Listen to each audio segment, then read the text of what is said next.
نگران حکومت اس کو لے کے بیٹھی ہے مجبوراً، ظاہر ہے احتجاج سڑکوں پہ آ گیا ہے، لیکن فیصلے ان کے کیے ہوئے نہیں ہیں جو انہیں بھگتنے پڑیں گے. کتنا ریلیف دے سکتے ہیں یہ؟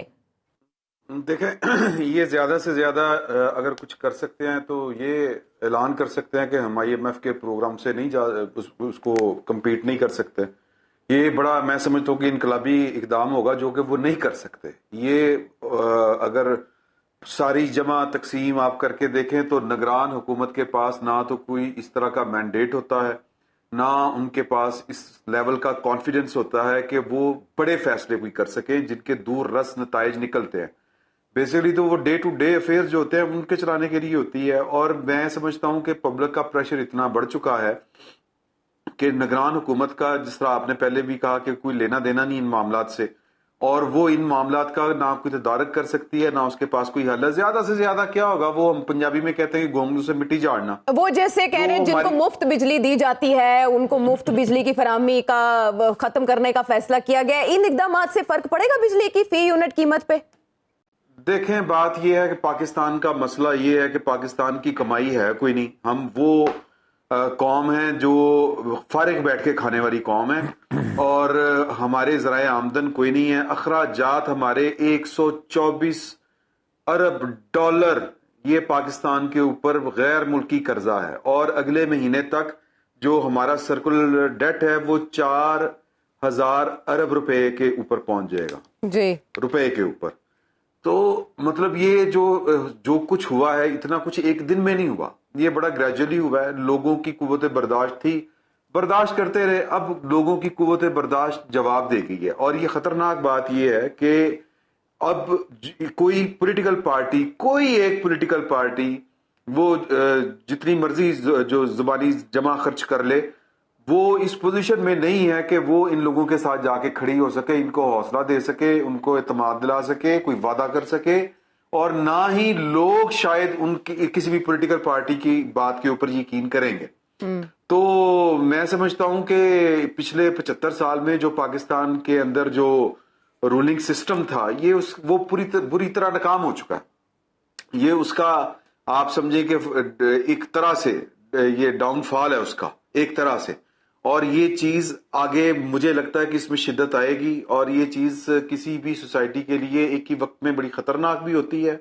اور اگر کوئی اس طرح کے کراؤڈ کو پراپر لیڈ کرنے والا، اس کو چینلائز کرنے والا نہ ہو تو پھر انارکی پھیلتی ہے، اور انارکی کسی ملک کے لیے اچھی نہیں ہوتی. مجھے نہیں سمجھ آتی کہ اس نگران حکومت، اس کی تو کیپیسٹی بھی نہیں ہے، نہ اس کے پاس وہ اعتماد ہے جو لوگوں کے پاس منتخب حکومت کا ہوتا ہے.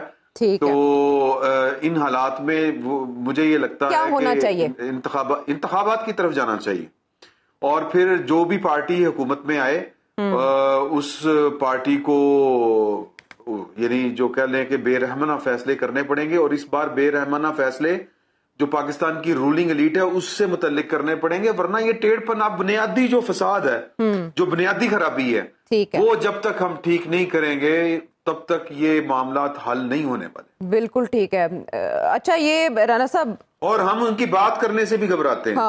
جو بنیادی ٹیڑھ پن ہے ہم ان پر بات کرنے سے گھبراتے ہیں. اور ایون کہ ہم تو، ہماری اوقات تو ہے، ہم صحافی ہیں، ہماری اوقات اس سے زیادہ نہیں ہے. وہ جن کے پاس عوامی مینڈیٹ ہوتا ہے، جو منتخب ہمارے لیڈر ہوتے ہیں، جن کو لوگ ووٹ دے کے اسمبلیوں میں بھیجتے ہیں، وہ اس طرح کے معاملات پہ آ کے کہتے ہیں کہ میں آپ کے جو خیالات ہیں، آپ کے جو جذبات ہیں، وہ پاکستان کے جو طاقتور حلقے میں ان تک آپ ان کے سامنے. شہباز شریف صاحب نے یہی بات کہی تھی. بڑا یو ٹرن دیکھا کہ صدر صاحب کو تاریخ دینے کا اختیار ہے، اور at the same time CEC کے اجلاس میں اعتزاز احسن صاحب کی شرکت.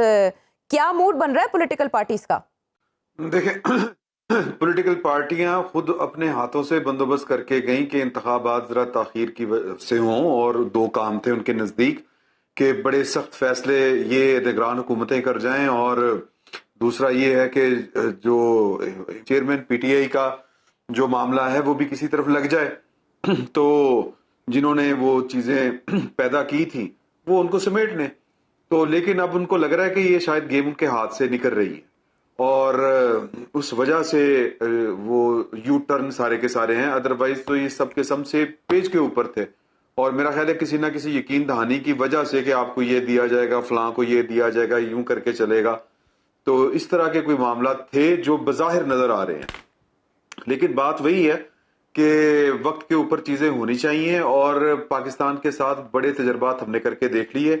اب اگر کوئی تجربہ بھاری پڑ چکا ہے پاکستان کے وہ لوگ جن کو یہ قوم پار رہی ہے، آلموسٹ پاکستان کے جو سروس کے اوپر تھے لوگ، وہ پاکستان کے لوگوں کے اوپر بوجھ ہیں ایک طرح سے. تو اب ان کو میرا خیال ہے کہ صرف اپنے کام کے اوپر توجہ دینی چاہیے. اور یہ جو جس طرح لوگ اب باہر نکل آئے ہیں، یہ صرف ابھی ایک بجلی والا معاملہ ہے، اور جوں لوگوں کا شعور بڑھے گا، اور میرا خیال ہے شعور والی بات نہیں ہے، تو اب اگر اس طرف بھی لوگوں کا دھیان ہو گیا، وہ انفارمیشن کسی نہ کسی طریقے کے ساتھ آنا شروع ہو گئی، تو مشکل بڑھ جائے گی. تو بہتر یہ ہے کہ اپنے اپنے کام کے اوپر توجہ دیں. ابھی بھی کچھ نہیں بگڑا. یعنی آپ کہہ رہے ہیں رضاکارانہ طور پر جتنے مراعات یافتہ طبقات ہیں ان کی قربانی کا وقت اب آ گیا ہے کہ وہ رضاکارانہ طور پر کہیں کہ بھائی اتنے ہماری مراعات، اس میں سے اتنی کٹوتی کر دو، ورنہ تو گڑبڑ ہو جائے گی، ورنہ گڑبڑ ہو جائے گی. ہاں، اور پھر آپ ریاست کی یا آپ عوام کی سروس کے لیے آپ کے پاس ایک انتظامی اختیارات ہیں. آپ ملک کے والی وارث بنے بیٹھے ہیں، تو بالکل ٹھیک، سمجھ آ گئی.